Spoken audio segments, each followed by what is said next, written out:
Well, hello everybody, and welcome to another amazing episode of Unstoppable Success. I am your host, Jaclyn Strominger, and as you know, on this podcast, we hear from amazing leaders, professionals, and great people with incredible expertise who will help you be amazingly unstoppable at what you do. And today I have the absolute pleasure of introducing you to Zak Shellhammer. And let me tell you a little bit about Zak because I know him personally, and he is your favorite marketing consultant.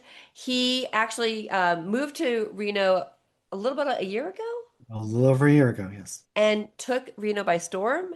Um, and He truly is a master at marketing and branding and all things that help you actually get known and recognized. And that's what helps you be unstoppable. So, Zak, welcome.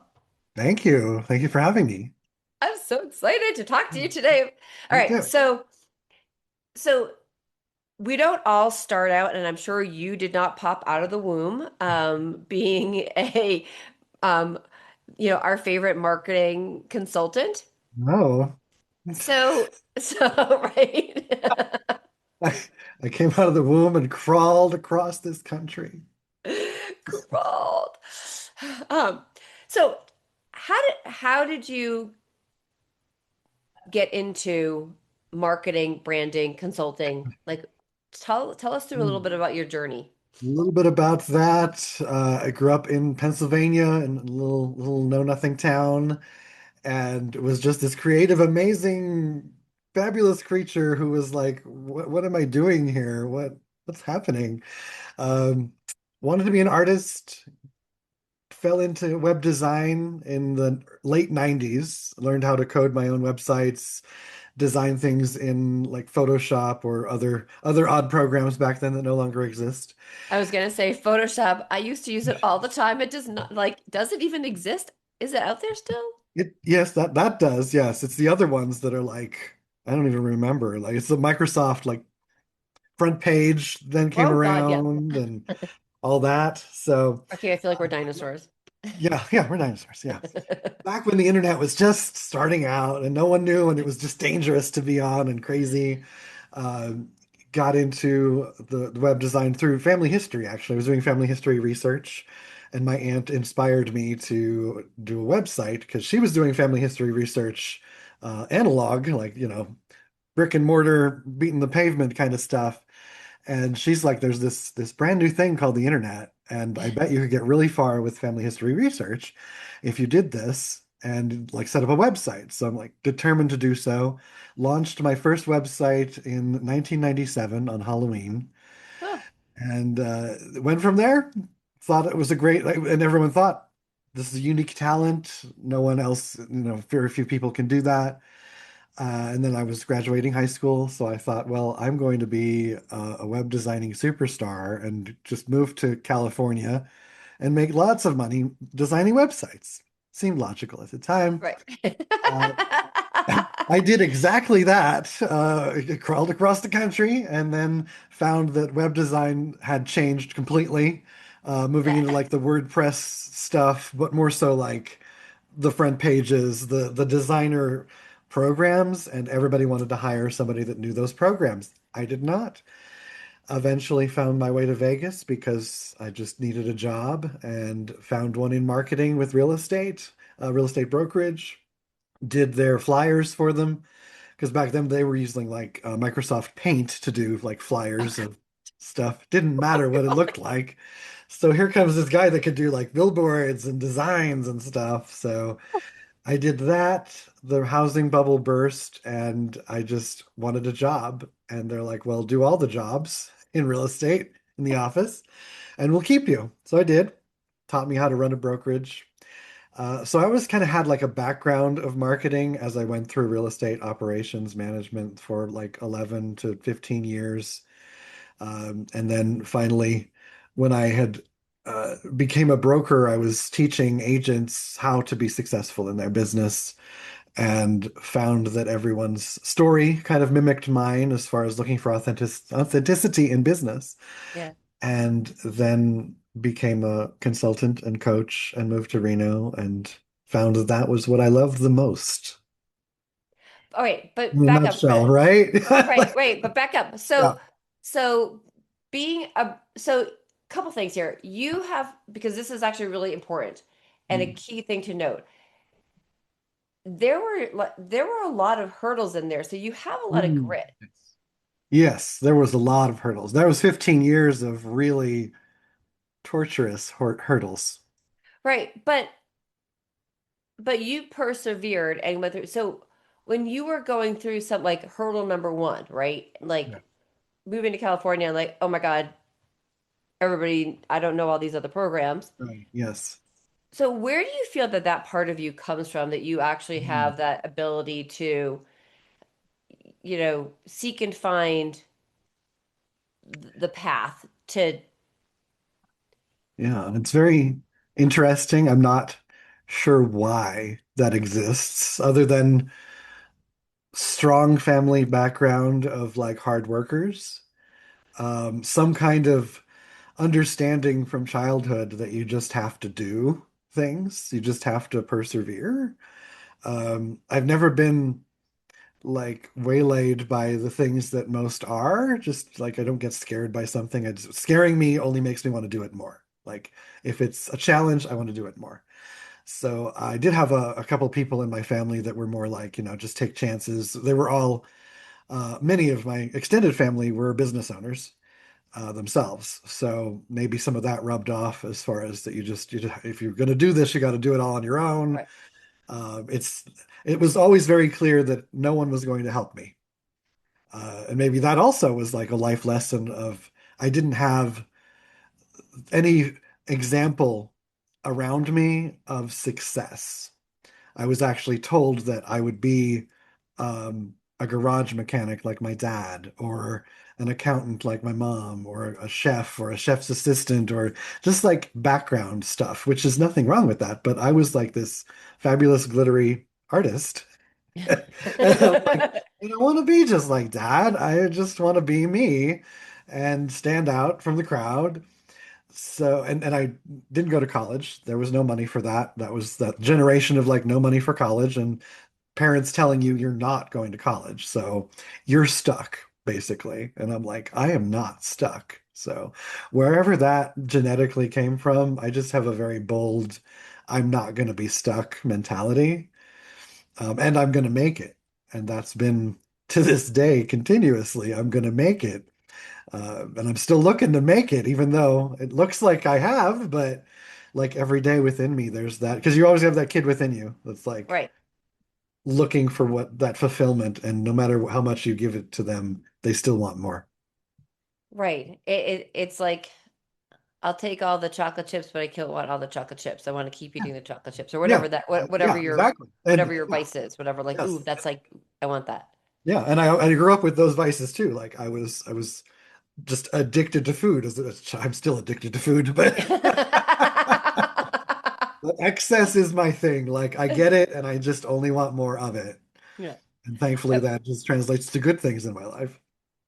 But so you now, I mean, obviously you got into brokerage. I'm curious, what Mm. made you, because brokerage, that's, being in real estate, Mhm. what made you want to actually pivot out of that? Uh, Wanted to pivot out of it because I didn't want to pivot into it. I got into it as that the mindset of I just want a job. And that's the interesting thing about me is on one hand, I think I could make it and be like the best of whatever. But on the other side, I was looking for somebody to take care of me. So I wanted a paycheck, and I wanted to like to succeed in something that someone would just pat me on the head and be like, here's your office, here's your desk, here's your fantastic paycheck, and problem solved. That stems from birth as well. Yeah. Uh, so I thought I was getting into the corporate world of like, oh, you're going to excel since I was good at it. Like I just did it because I wanted to stay in my job. And then eventually they're like, well, you're really good at this. And then I got another job with another broker, and they're like, you're really good at this. Let's get you licensed so you can negotiate offers and do contracts. And they saw that I had that attention to detail and ability to talk to people. And I thought, well, Two this things that is, are kind of odd that sometimes a lot of people don't have. Yeah, really. And I didn't know that either. So I was just being me through this whole thing. And I thought that that would just get me the paycheck I needed, that that would just solve all the problems. Instead, it was more like just toxic work atmosphere, your standard corporate situation. Never excelling because something that I found midway through my journey there was a quote that said something like, if you are irreplaceable, you'll never excel in the job because they can't replace you. And that was me. I was stuck where I was doing what I could do because they couldn't replace what I did. And I couldn't move up and they wouldn't give me more money. And I tried for 11 years in that specific situation to get to that level. Made it to like operations manager. That was a like big deal. Um, but I never was comfortable, as in financially comfortable. I was never happy in the job. It was a not 9 to 5, but more like, 7 a.m. to 6 p.m. kind of situation. And there was always fires and drama and craziness. And I wanted to pivot out of it always. I just thought maybe one day something would stick and I'd finally get into a position where I'd be somewhat happy that I have some vacations and good money, but that never happened. And I kept hearing all these podcasts and books about just taking a leap and going out. Leap to your success. Huh. Right? Cheer, where did Yeah. that Yeah. Gee. great name of a company. Right. And it took me a very long time because it's terrifying to Right. go out on your own or quit the comfort of because it might have been uneasy and dramatic and maybe stressful and killing my soul, but it was comfortable. And I could trade all that for comfort. But I decided in 2019 or so, 2018 probably, I couldn't anymore. And I had to make a change and I had to take a chance because I saw nothing was going to change. I had to change it. And so you make the change. So in 2018, so when did you move? I kind of stumbled So around in commercial real estate, property management. I just kind of because at that point, then I put my foot down, and maybe had I done that earlier, I could have excelled into the positions that I wanted to within that company. But they saw me as a compliant in the disc profile. I was compliant. I was the secretarial type role. I was not a leader to them. So I when I quit or said I was resigning, they were like, "Well, what about a bigger role in commercial real estate in that part of the division, and how about property management?" And I tried, and it was still not. Real estate just I could teach it because it's a perfect entrepreneurial job structure, but I don't want to do it. And it is very emotional for me from every client to client, no matter who they are. It was just very emotional. So I got into my own business in real estate. Eventually, that didn't work because that was all brick and mortar. That was like all liability on me. I'm a broker now, so I was training my own agents. It was successful, but then at the same time, I'm getting agents that are like doing $1 million deals and not talking to me, their broker. And I'm like, oh my God, what is this liability? It's scary. I don't want to have like 16 of these going at the same time. So I'm like, this isn't for me either. And just decided I couldn't anymore. I didn't know what I was going to do, but once you quit once, I think it's easy to do it again and again and again. right, And that seems to be like, there's no fear in that anymore for me. Like I now know because the universe has shown me that whatever you do, there's always going to be something there for you. right. I believe that. And so if you just keep stepping forward, like something is going to happen for you to take care of you. Right. And there's a couple things here that I think to point out. Number one is in these things, I don't think of it as quitting. It's Mm, that they weren't in alignment with what you were, so you needed to make a change. Right? yes. There was something that was out of alignment. And we talk on this show a lot about being in alignment with where you're going, having clarity in what you're doing, and whether if you're a corporate employee and your leader or manager, team leader, I hate the word manager because that just sounds like we're managing a flock of seagulls or something. Um, Yes. But your team lead, whoever that is, that you report into, if there's not an alignment with, how their values and your values, they don't all have to be exactly the same, but they Yeah. need to be in alignment, right? There's some light bulb moment right there because that's what I was looking for the entire, all the 20 years from web design to current. I was looking for alignment because I was happy to do the job, always happy to do the job. I just wanted it to be more in alignment with me. Right. Right. And so making all these pivots, it was just finding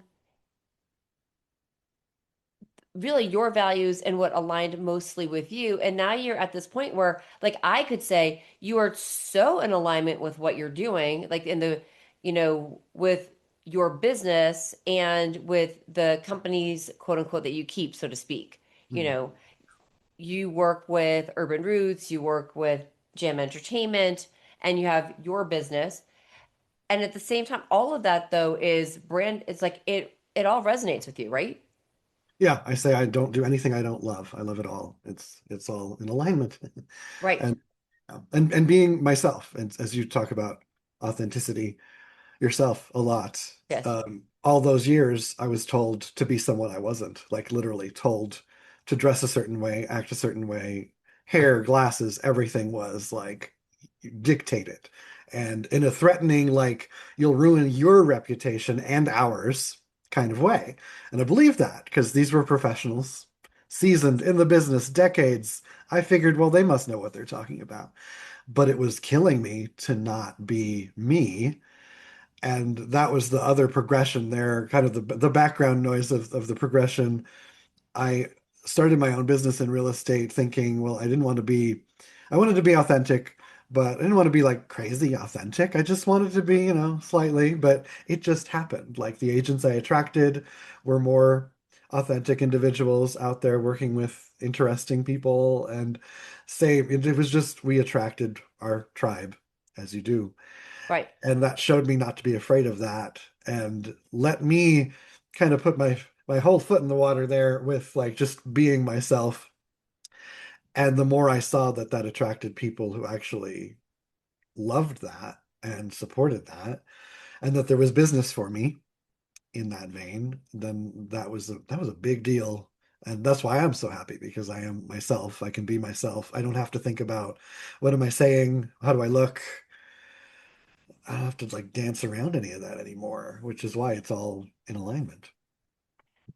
I love that. And so listeners, I want you to make sure that you take a couple of these nuggets. Like, don't be dancing around. And if you are dancing around, that might be a sign, right? That's part, and if your gut is telling you something, that's a sign too, right? Now, I am one of my big things and is your personal brand, how you show up, right? So you don't have to dress like everybody else, but you also have to know how to dress for the room that you're walking into, right? Yes. Right? So if you're walking into something that's professional, you Yeah. don't want to walk in necessarily with tie dyes and, Sweatpants sweatpants. and Or and and flip-flops, please. I don't want to Personal see your problem. toes. If you see me look down and you're wearing flip-flops, you have just been judged, unfortunately. Yes, this is not permission to just be sloppy, in my opinion. Right, When I fully like just because I went like hardcore when I became myself. The original headshot was like my hair was longer, straighter, but it was platinum blonde. The glasses were tinted very noticeably blue. I always wore like pleather jackets, just leather in general. But that taught me also about brand and brand story, because right, people would, like nationwide conferences, people would cross rooms because they saw my hair or the glasses or they knew the jacket. And that showed me that they were watching, but it was because I was so unique. No one could miss me. right, And they loved that. But it was still right. professional. Right. Still professional. But that's a really key thing to note. and you share this, it's like, you know, you didn't want to be invisible, you wanted to be seen. And growing up, you're like, Yeah. I'm all glitter, right? Like Yeah, I want to exactly. show, I want to be, right? And Yes. so the biggest thing that I can say, as you are growing your business, as you are the CEO, as you are working in whatever career you are, your voice and who you are needs to show up and dig deep for that confidence to speak up. Each and every one of us has a voice and we need to use it. We need to listen, watch why we have two of those ears, but you also need to have that voice to speak up and not be, don't, if somebody is putting your light out or not letting you sparkle, Mhm. again, that's a big sign, Red flag. big red flag. So take us forward though. So, I mean, you do such a great job.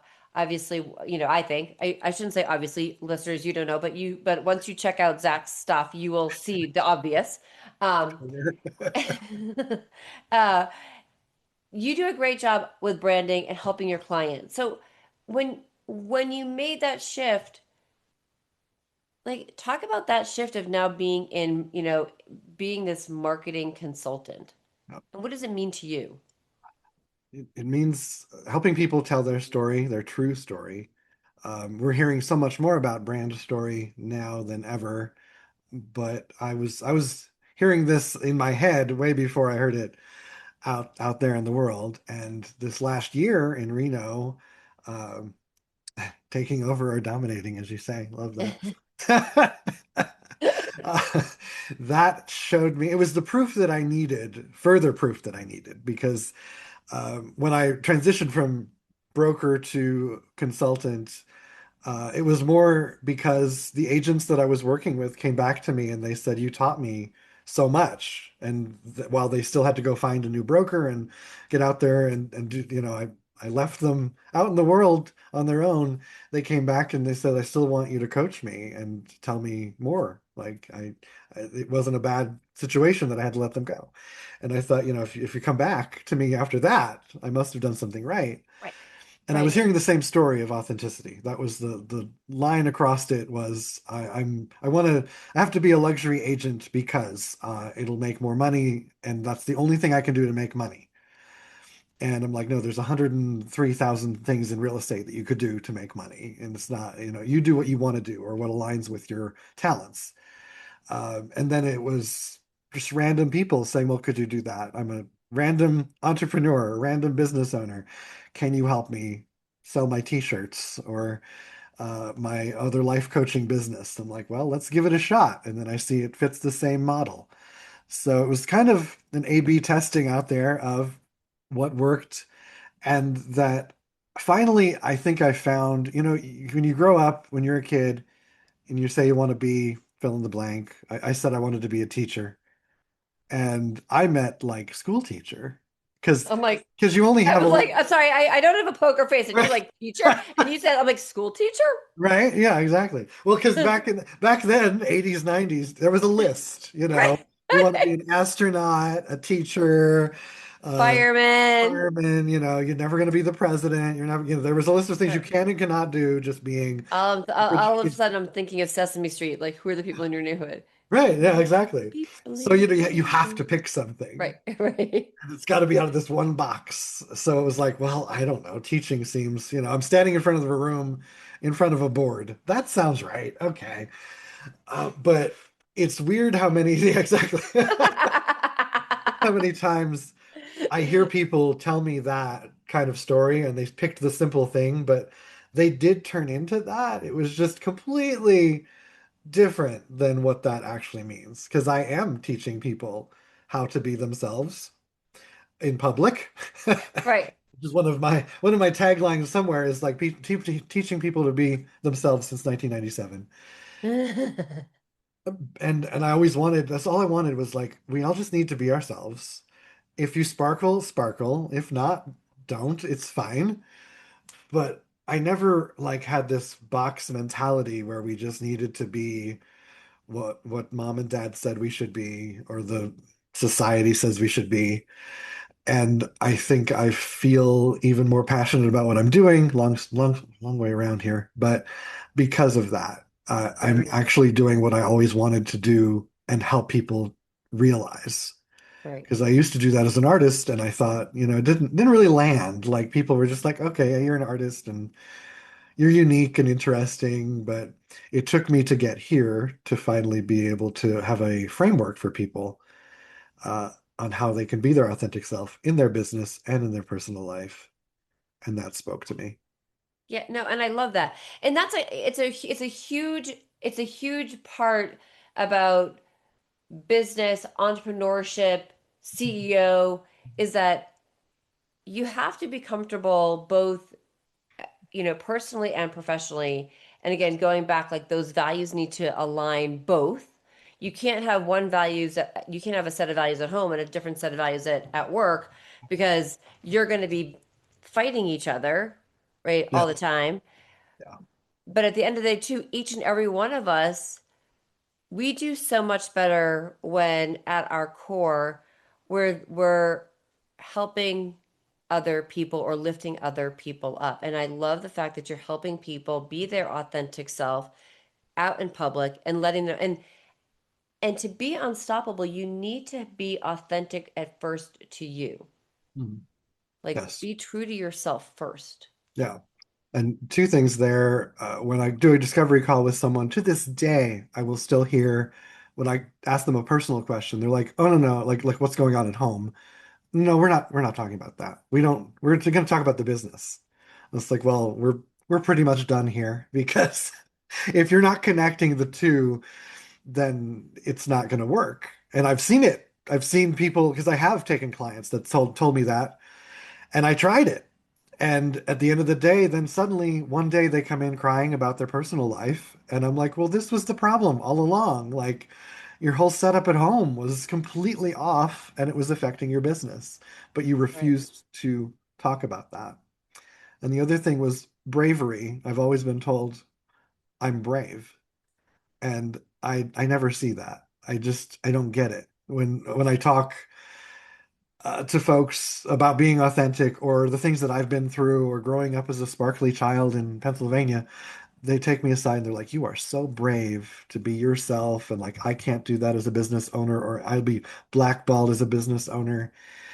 And that only drives me further on to push this even more is like this is not bravery, and if this is, then it needs to not be. We need to just be able to do this and be ourselves. Right. Don't you want to just smack them? Oh, absolutely. Right? I mean, obviously, I'm not saying that I'm condoning and supporting hitting Yes. and fighting, No, but no hitting. Yes. right. But it's really important to own who you are. I mean, you have to know who you are at the core. And we talk again, we talk a lot on this podcast also. Again, I'm going to keep going back to clarity, knowing your clarity, who you are first, knowing your values, and really knowing what you want in your vision and mission. And it can take you a while to get there. So if you haven't gotten there yet, please do not worry. Like you can take time to get there, right? Oh, yeah. Everybody has their own journey. And I always love to share, like, I think somebody had said to me once, and I thought this was great, and maybe it's not the right quote, but so don't like sue me against this. But Yeah. Warren Buffett, I think, didn't make his first he was 65 when he made his first billion again, Mhm. but 65, Yeah. Yeah. That always makes me feel better now, especially because it's taken a long time. right? This has been I have been around a long time in my perception of it. And when I look at those stars, that it's not usually till 50 that they break through, sometimes 60, sometimes 80. And it's like, well, okay, I've still got some time Right. then You to still have get to that right. point. You have plenty of time, Yeah. right? Plenty of time, But it's so easy to get down on yourself right? because living in these bodies every day, it's just such a long process. It Right. feels like such a long process. And I did come back full circle. starting out as an artist and a web designer. Now I am getting back into the art and the web design, but also adding all this other stuff to it, which I would never have gotten to if I didn't go through all that fire. Right. Right. I love that. So, listeners, I really want you to understand something. If in fact you are at that point where you're like, oh, I'm on a cusp, this is a point to reach out, right? Yeah. So, like, Yes. connect. Um, it's really important. Now, all right. So, what right now, I mean, there's a lot of great things are going. What do you feel is your biggest challenge right now? Mm, that's a good question. Let me use all those things that we use to delay answering the questions. Just you. What is challenging? Hmm. It's finding the folks that want that long-term advisory. Um, so many people they're looking for band-aids. They want to Mm, just have a talk, feel inspired, which is great. And I love that too. But I really love when I get someone who's like, you're hired, you're, long term, we're in this for the long haul, and we're gonna work together on this project and their life for 6 months, a year or more. And the challenge is finding folks that are interested in that, if that's the right. type of challenge you're looking for here. But yeah, no, it's any challenge, and Mhm. and I think one of the things, it is, and that's where actually, obviously the challenge is then is how are you, what are you doing to go about finding those people? Networking has always been, and I've never had to go beyond the organic networking and just referrals, word of mouth. So I'm looking how to better increase that to find those specific people um, and business owners. As I love that because people say, how do you advertise? How do you get your people? And I'm like, I've never had to like get Right, anybody. It just has right, happened. It just right. always happens. And I want that to continue. I want it to always just happen. So just amplifying my message more so to get Yeah, it out there, to know that I'm here yeah, and available. right. So that's, I always call it's relationship capital, right? So that's really working through, working, and I will say this to everybody, please like take this really important. Your network, you need to work your current network, not just always going out and finding new people. If you think that you've got somebody in your contact list, right, that you haven't spoken to in a year, reach out and connect with them. Yes. You They'll be so never, happy that you did usually. right, Yeah. right. They're going to be so happy. You just never know where it could be just a quick conversation. It could be a quick text message. We have so many people in our phones that I haven't spoken to, and I will text people. I'm like, "Hey, this is Jaclyn. We have not connected in a super long time. I literally saw your name in my phone as I was looking for somebody else, and I just thought I'd reach out and say hi. Hope you're doing great, like or whatever that is. Like, spread some love and joy and sprinkle some fairy dust on other people, right? Exactly. Yeah, absolutely. And Right, those seats that was I think I've been working towards this for so long, especially moving to Reno. I had that hurdle of learning a new area, new people, getting connected. But now that I'm super happy with the area that I'm in and the people I've connected with. So now I can take it to the next level and keep going with that. But same with, I made a video the other day about planting the seeds years ago. I got a call from someone I haven't talked to in 2 years. And she said, I was just talking about you at dinner because I still see you everywhere. And I know you're doing out there doing great things. right, And I bet if I asked, they wouldn't even know to say what great things that I'm doing, but they just see right, that. That's right. important that you're They putting see, that right, perception out there, and that you're everywhere. And that got me another opportunity from like 2 years ago. And I knew 2 years ago that those were the seeds I was planting, right. and they will remember that. And same Yeah, with everybody out there is you've got to keep that pipeline of people nurtured. You don't have to always be talking to them, but like you said, if you happen to see their name, just Reach sprinkle out and some dust. sprinkle some dust. All right. So on that note, all right. First of all, listeners, seriously, you need to connect with Zach. How and what is the best way people can connect with you?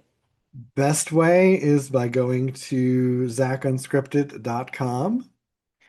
And that's my website. Everything's there. And then you could add me anywhere. I am Zak Unscripted, pretty much everywhere. Instagram, Facebook, LinkedIn, YouTube, all the channels. Add me, follow me, like and subscribe. Yes. And we will put all of those links actually in the show notes. Um, Zach, thank you so much for being an amazing You guest. I so could talk to you much. forever because I absolutely love you. He really Thank does you. great work, guys. So Thank you. listeners, please do me the favor. Again, reach out and connect with Zach. The other favor I would really love for you to do right now, we have a brand new school community called Unstoppable Success. It's on school. So I would love for you to go to the school community and join. We will have some of the podcast episodes on there. We're going to have some great free content. There's going to be some paid content. And one of the content lessons that we will be having is all on building your relationship capital. So Mm. please make sure you head over there and subscribe to and join our Unstoppable Success School community. And then, of course, do me the always favor of please making sure that you hit subscribe to Unstoppable Success Podcast. And please share this podcast with some friends, business associates that you think could get some wisdom out of this great message. So thank you so much for listening. And again, thank you, Zach, for being a great guest. Thank you, Jaclyn.